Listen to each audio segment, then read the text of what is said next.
តែខ្ជិលនៅពេលបានជួបប្រានាងតូចបងរកគំនិតដ៏ឆាកំរិលមានអារម្មណ៍ថាយើងទប់ស្គាល់គ្នាពីម្សិលថ្ងៃនេះបងនឹកដៃជីវ៉ាដែលទៅចូលតាស៊ីវិលទឹកក្បែរនាងជំរៀងមន់បាយខំចង់ដៃភ្លេងខ្មែរប្រគំជួនពកគូស្នេហ៍ថ្មីចាំងគុំដឹងលឺញៀនមិនធ្វើសាស័យកែងតោរងជ័យបងស្មនដល់ថ្ងៃស្អែក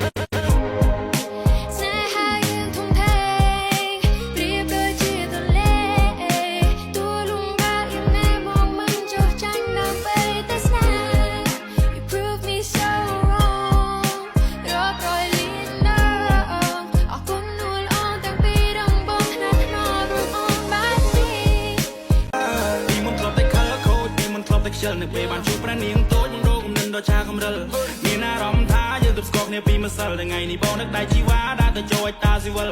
ទឹកក្បែរនាងជំរៀងមន់បាយខំចង់ដៃភ្លេងខ្មែរប្រគំជួនពកគូ